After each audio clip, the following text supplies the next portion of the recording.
Un mundo muy lastimado. Hoy comenzamos a revisar una nueva serie en el canal y se trata de la edición coleccionista de Evangelion.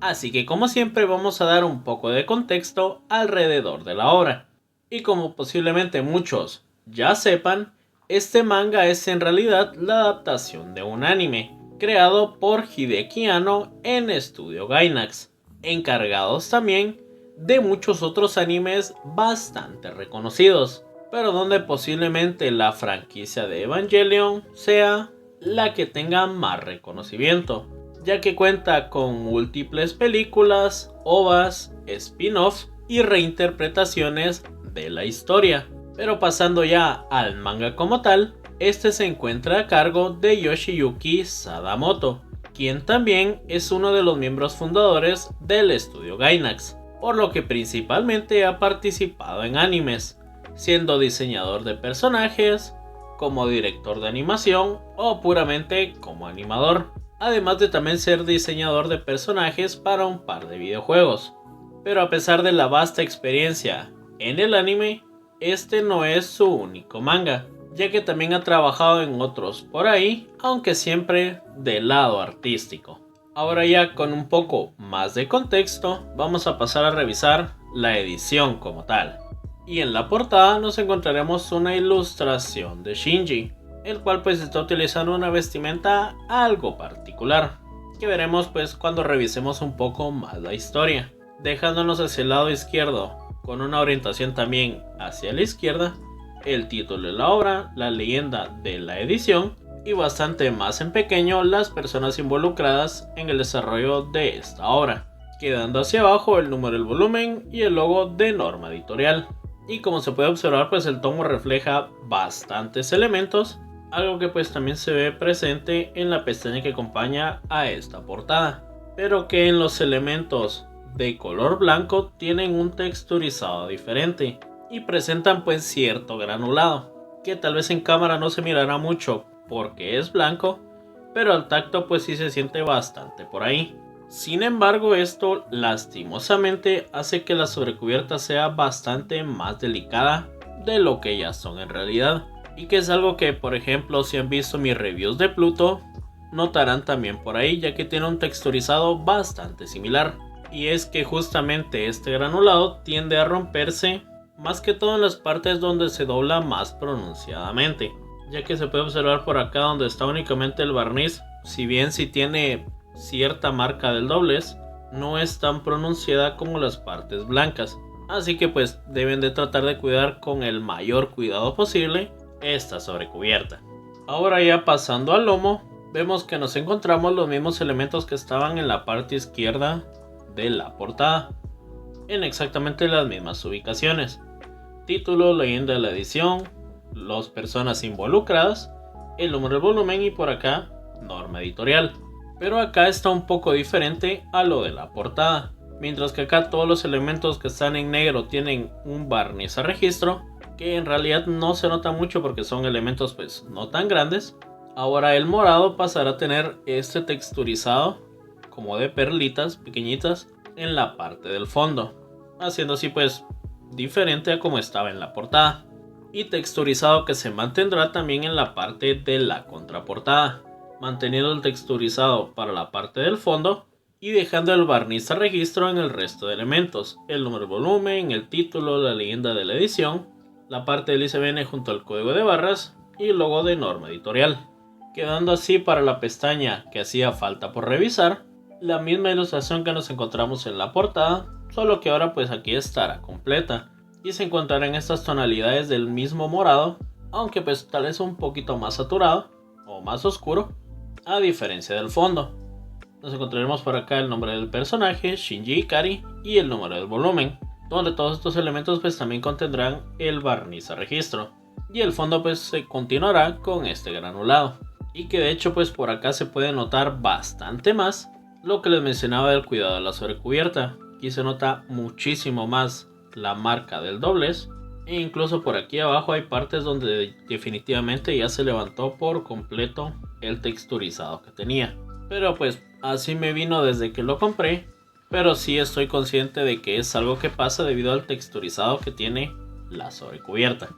Ya en cuanto a la cubierta interna, podremos observar algo bastante igual a lo que vimos en la sobrecubierta. La portada pues es básicamente la misma, únicamente que sin la continuidad de las líneas de por acá. El lomo pues es exactamente igual y la contraportada pues únicamente estará concentrada en los elementos que estaban en la parte superior de la sobrecubierta. Y como se puede observar pues todo en este fondo negro,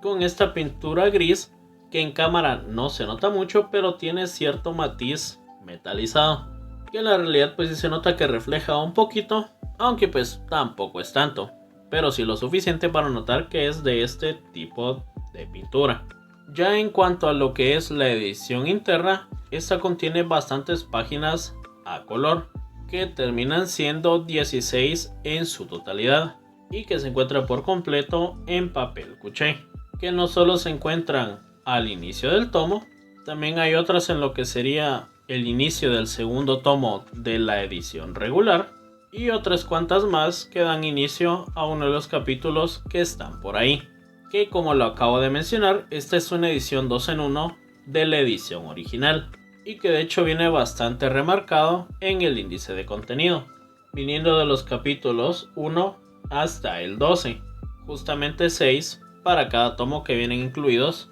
en esta edición 2 en 1. Ya en cuanto al dibujo, este la verdad es bastante parecido al del anime, al menos en lo que estuve revisando por ahí. En general pues sí se siente muy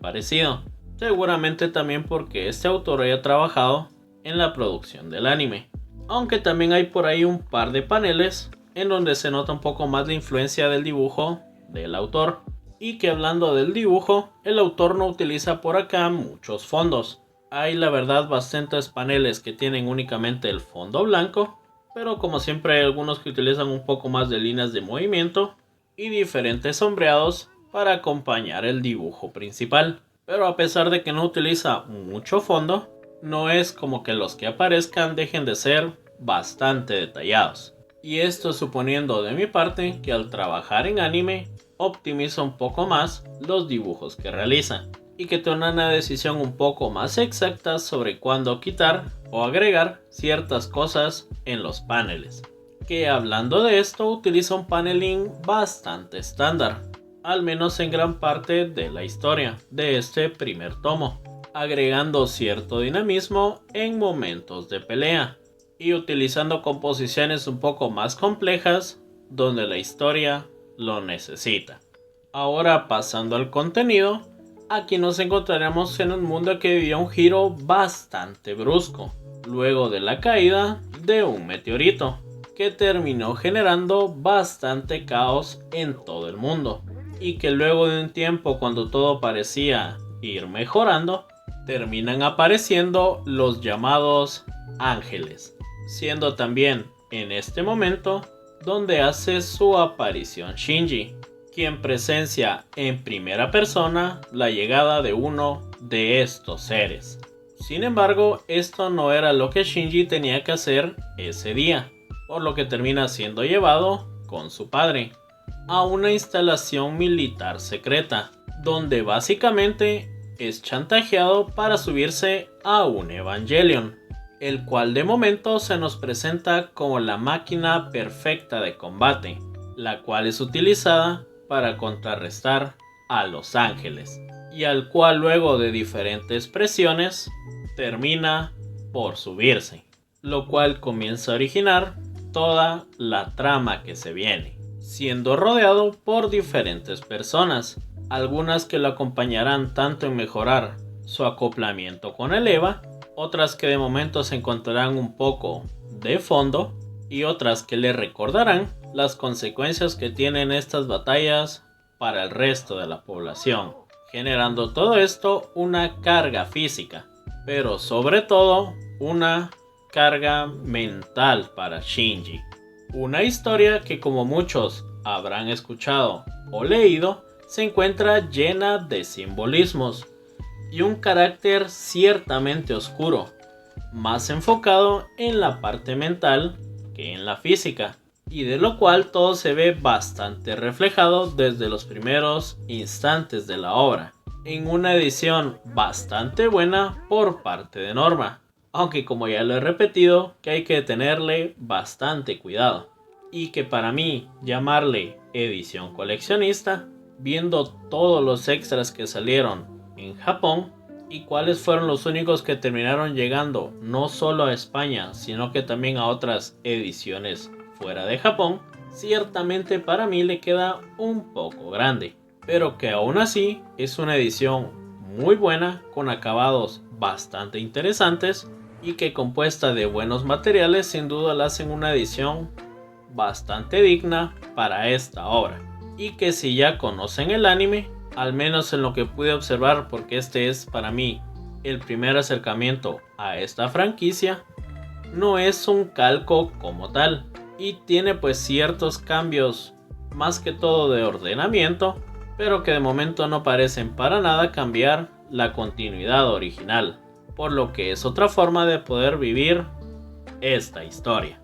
Así que esto fue todo por la review del primer tomo de Neon Genesis Evangelion edición coleccionista. Espero que les haya gustado. Si es así, pues así que con su like, un comentario, compártanlo con sus amigos y si no tan amigos, y no olviden suscribirse.